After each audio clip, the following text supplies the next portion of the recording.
دو اسلامی فرقو اسلام ته ډېر نقصان ورکړی دی. یو اسلامی خلکو کې یو فرقه جوړه شوې د معتزله، دی حنفیان او احناف مسلک ته ډېر زیات نقصان ورکړی دی. ځکه معتزله چې کوم د عبادت منی، عبادت کوي او هغه عبادتو کې حنفي مسلک فالو کوي، خو عقیده خرابه ده. د قرنګ یو مسلک د سعودي عرب والا مسلک ته ډېر نقصان ورکړی دی، هغه ته مجسمه ویل کیږي. مجسمه هغه فرقه ده په اسلامی فرقو کې گمراه فرقه ده چې هغه دی حد ته رسیدلی دي چې هغه د مشاهدین او د ساينس او د ټیکنالوژي او د فلسفې نه دومره متاثر دي چې هغه وي هر هغه شی به موږ منو چې هغه پسترګو باندې ښکاری، او هر هغه چیز به منو چې هغه جسم لري. اوس ګوره دا ګلاس جسم لري موږ تخکاری، نو دا مایک جسم لري موږ تخکاری، نو هغه وي هر هغه شی به منو چې پسترګو باندې ښکاری. نو دی وجه نه هغه وي الله مشتا خدا الله د پاره یو جسم دی، ځکه که جسم نشي نو بیا خو به موږ تخکاری څنګه. دا عجیبه خلک دنیا کې تیر شوي. شکر وباسئ عزتمندو چې الحمدلله په دې دور کې داسې یو چې قرآن او حدیث علم ډیر دی، تبلیغ والا شته او مفسرین شته، او الحمدلله د ساينس والا مسلمانان شته چې هغوی سره ساينسي علم دی او په ساينس کې د ساينس جواب کوي. نو ډیر ښه دور کې په دې وخت کې موږ پراته یو. خو که کوم انسان ځان پر اعراض باندې راوستل غواړي، نو د سعودي عرب والا چې کوم دی هغوی ته حنبلیان وایي، هغوی حنبلي مسلک والا دي، هغوی ته مجسمه او فرقې ډېر نقصان رسولی دی. مجسمه فرقه چې کوم د هغه حنبلیان دي.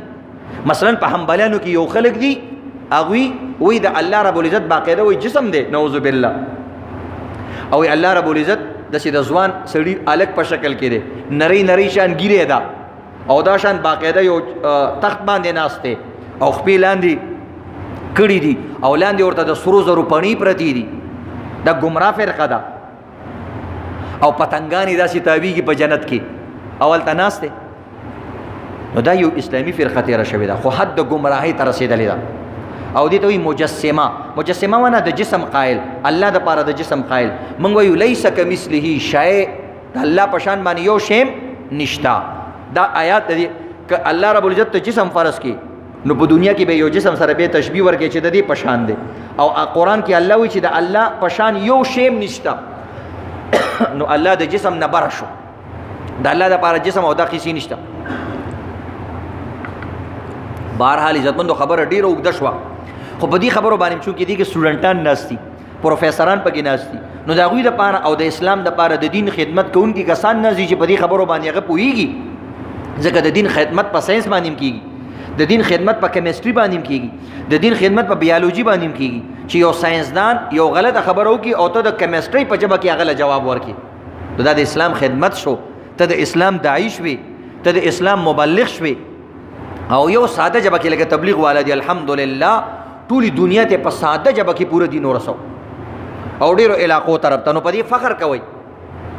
نو چې کم خلک دا وایي چې اسمانونه نشته، موږ ورته وایو چې ته مذهب فالو کې که نه، وایي او زه مذهبي سړی یم. نو موږ یو د دنیا اکثر مذهبونه اسمان مني، نو ته ولې اسمان نه مني؟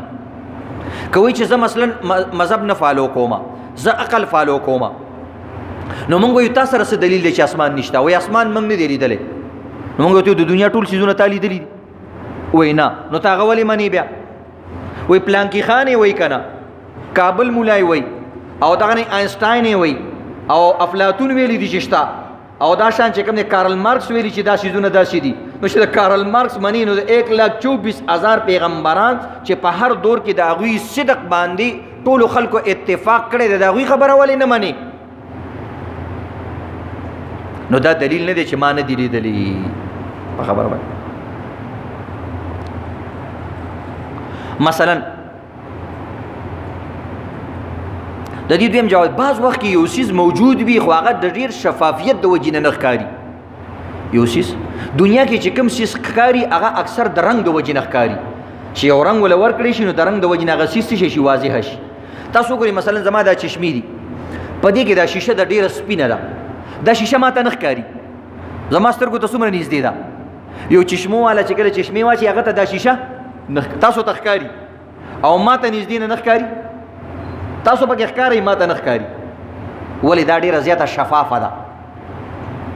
نو د شفافیت د وجې نه بعض وخت یو څیز نه ښکاري. نو آسمان کیدای شي داسې صفا انداز کې الله جوړ کړی چې تا ته نه ښکاري، یا ته هغې ته رسېدلی نه یو سړی یو شي ته رسېدلی نه دی نو هغه د دې وجې نه به انکار نه کوي چې دا ما نه دی لیدلی ځکه یو څیز وي خلاف العقل او یو وي ماوراء العقل یو څیز دا د عقل هغې ته رسېدلی نه دی نو د هغې به ته انکار نه کوې یو څیز دا دی چې د عقل نه خلاف وي نو د هغې انکار کولی شي دا خو د عقل نه خلاف نه دی چې الله دومره لوی ستوری پیدا کولی شي دومره لوی نور پیدا کولی شي نو الله اسمان هم پیدا کولی شي چې ته نور تسلیمې نو دغه رنګې پکار دی چې ته دغه هم تسلیم کړي اسمان هم تسلیم کړي نو بهرحال داسې کله ناکله کېږي جنات دي اوس ګوره خلکو ته نه ښکاري د دنیا ډېر قومونه جنات مني شیطان د ډېرو خلکو ته نه ښکاري د دنیا ډېر قومونه شیطان مني ملایکې دي انسان ته نه ښکاري د دنیا ډېر قومونه ملایکې مني